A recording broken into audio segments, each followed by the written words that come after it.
peacekeeper that wins out or some other one swoops in, and as long as the concept's there, I think that's probably the way that we're going to start moving away from needing to call these services. Yeah, now back to the sort of original question of like how there's these things here, how do we, or what role we should do.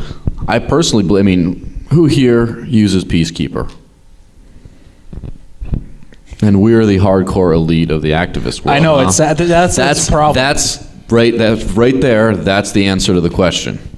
This is what needs to happen. We all need to get on some sort of alternative. We all need to get on board and start doing it now. To back each other up. And never shut up about it either. Just, oh, I'm friends and family. Have you, oh, look, this is so great. I just hit this and this happens here. I'll set you up, Grandma. And just whatever you do, just be relentless about the promotion, and then it catches on. It doesn't catch on just because it's sitting out there in the interweb just long enough, and then all of a sudden, and then mass adoption. It just doesn't happen. Right. You have to actually get on board and actively promote it. And I don't know if that's a specifically cop block as an organization kind of thing, but that's definitely should be an individual mission for everyone in this room. Well, I think that's still the standard.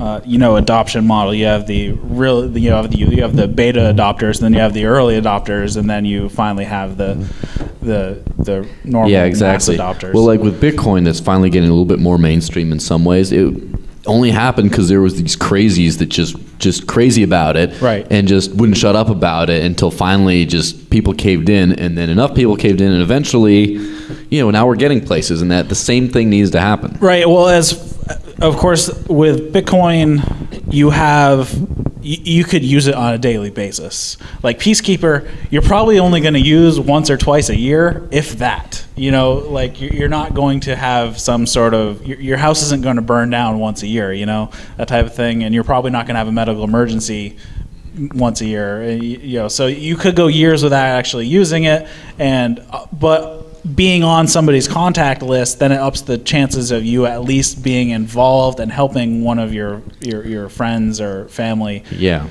the future. I would personally take a little bit of a different angle on it. While I personally am excited to see these technology alternatives and stuff popping up, but I'm really excited to see people using them. I think ultimately, as long as a police force is available, that the majority of people are always going to accept it and endorse it and that sort of thing. I think that it's good to be experimenting with these alternatives, and of course, here in Keene we have the radios, we have Keene 411, and we'll all respond to each other. But as long as the police are going to insist upon a monopoly and are going to violently enforce their monopoly, that people generally will always go towards it. And I think that once the police cease to be an option, that the market will figure it out, and then you'll have actual viable alternatives to police forces. Of course, as we grow our community here in New Hampshire, then at least the disputes among ourselves will be outside of that system, and we won't be feeding it in. True. Exactly. So that's one thing. Is at least as those of us who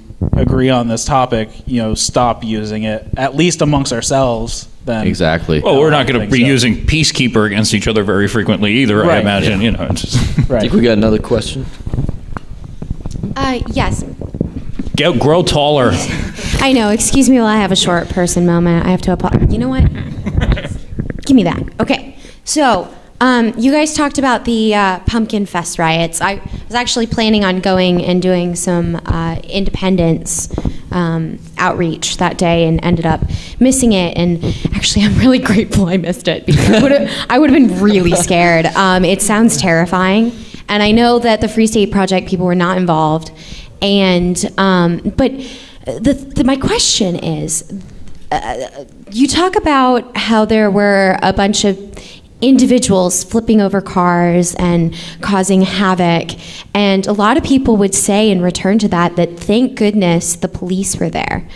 Now, what would you say would have been the free market solution, would have been the way that independent people would have handled it if there hadn't been the police there? I can answer that because I watched the thing unfold before my eyes, and this is my opinion, and these guys might have a different opinion when they were there. There was 45 kids having a little bonfire shooting off little firecrackers. There was this one girl heckling a cop. He jumps up on the porch, grabs her by the hair, drags her all the way in the middle of the street, and all of a sudden there's 50, 60 kids all pissed off. That's where it started. I'm almost certain that's exactly what happened, because the aggression of the cops, they started getting ticked off, and it all started from there, and just every bit of anger these kids had, all of them went just haywire after that. The alternative would be, don't approach them with aggression. And it would have just ended up being a little bonfire, $100 fine, or whatever the city ordinance was, whatever. I think it would have ended there. But they had to come in full force, start gearing up before things even happened. Yeah, it would seem to me that there was a pre-planned effort to stop rowdy parties at before KSC. The riots. They were geared up. They had their stuff on already before anything happened. So the situation that you have, I mean, whenever the police get involved, the police will escalate force as far as they have to come out on top of any conflict, and that includes tear gas, that includes armored personnel carriers, and ultimately gunning people down. And that's what turns a rowdy party into a riot. If you have a situation, I mean, I do think that the beginning of this situation was a little bit more dangerous than some people have played it up to be. The video that David Crawford had of what happened earlier in the afternoon was, there was a bunch of kids who were throwing bottles at each other in the street. Now, I can understand why people, have a reaction to that and want to go and intervene, but if these guys are drunk and want to throw bottles at each other, I don't see why a market-based protection agency would go and get involved in something like that. It was two frat houses having a glass bottle fight. Right. So if they're throwing bottles at each other, presumably everybody who's out in the street in the midst of this melee, wants to be involved in it. And frankly, if people are drunk enough at 2:30 in the afternoon to think it's a great idea to throw bottles at each other, if you leave them alone, they're probably going to pass out. I don't think that their, decision-making process is going to get better over the course of the evening. I don't smoke green, but all the cops had to do is pass around joints to every single one of them, buy them all pizza, and call it a day. But I think if the police had allowed them to do that, they'd probably all been injured and just called it a day. What happened was when the police came in to try to break it up, then they started throwing bottles at the police. When the police brought more police there, they started throwing more bottles. More people came out. They saw police brutality. People reacting to the police brutality, and the conflict just escalates. And it gets to a point where, as we said, I mean, people start flipping over cars, and police are bringing in armored personnel carriers, and I personally think that a market-based entity would be like, look, if these idiots want to kill each other, let them, as long as they're not forcing anybody into their bottle fight,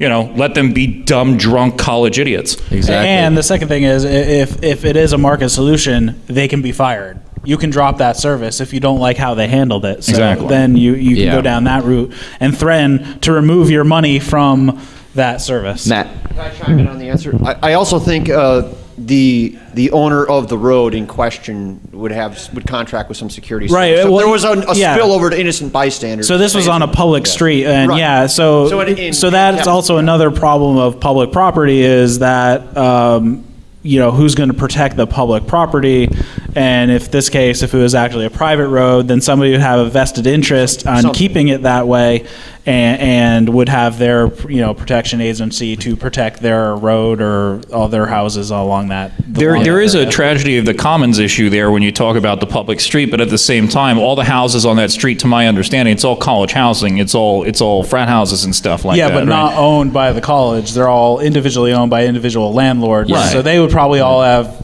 services for protection. I would imagine that they would, but again, if the people involved in it are sort of engaging in activity that they want to engage in, and people who don't want to engage in it can walk away from it, then again, I don't even see why a private protection agency would involve. It's the same thing. Would they go and they break up like a boxing match or an MMA fight? I don't think that they would.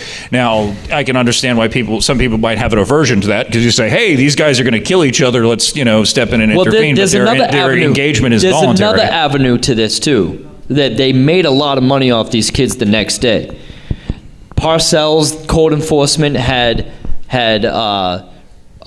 meter maids help them pass out fines, and they're not just finding one kid for a dirty yard. They're fining every single person in the house $250 a pop for a dirty yard, dirty house.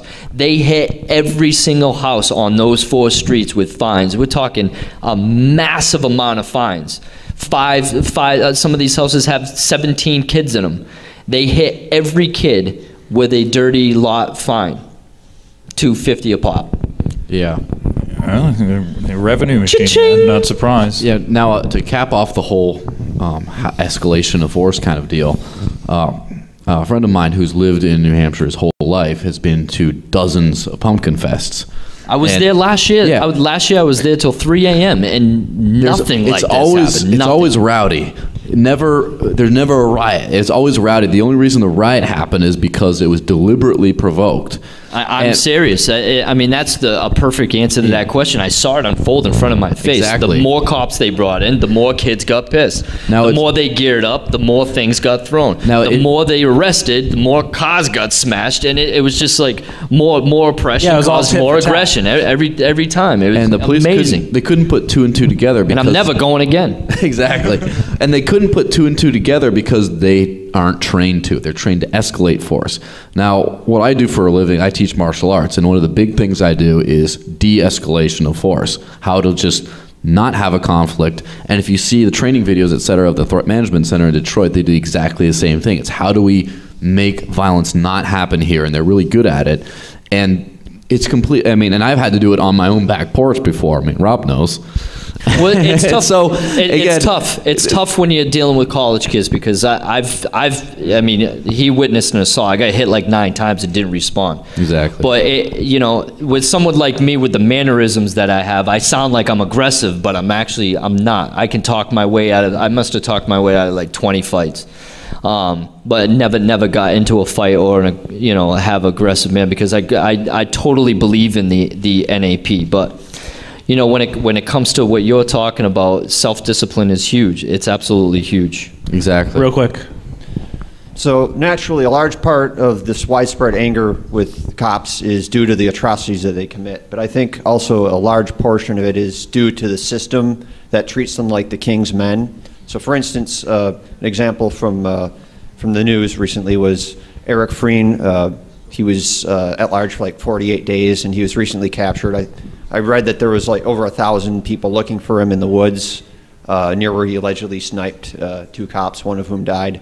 And on the way here this morning on the radio, I heard that the prosecutor in that case is seeking the death penalty. And indeed, the only person on New Hampshire's death row, somebody who allegedly killed a cop. So my question is, do you think that the people who call for these massive manhunts and who call for the maximum penalty in whatever state it happens to be for someone who kills a cop, it's bias. Who dares to kill one of the king's men? It's bias. But where there might be 2 or 3 of them looking if one of us was killed. They might ask for maybe some pissant 20 years, whatever, if one of us was murdered.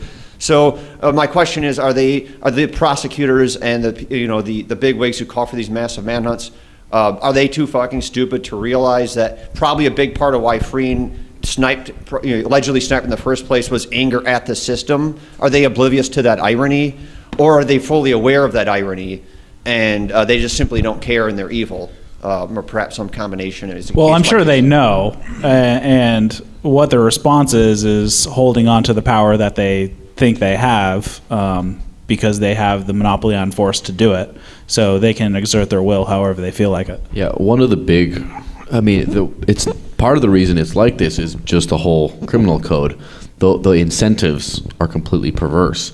Like, for example, as long as you have fines for anything, you will have some kind of an economic incentive to arrest people and charge them with things that will bring the money in. And also, if your main recourse after fines for people for societal deviance is locking them up and punishing them in some way, you're going to find a system that doesn't care too much about punishing some people but wants to punish their enemies, right? Now, if you had a system that was more restitution based or personal responsibility, or de-escalation of conflict based, not punitive. The problem is a punitive system. It's like daddy, right? I'm going to punish you because you're a bad boy and you transgress, and I'm going to show you who's boss. It's the whole punitive mentality behind law enforcement. That causes a lot of these problems. Just the fact that we have punishments and not restitution or just de-escalations of the actual crime. It's not. Well, it's like the crime almost seems okay as long as it's punished. It's like, no, we don't want the crime to begin with. I don't personally have a problem with a punitive system. I think that, if somebody comes and, punches you in the face, there's a really good reason to, make that person really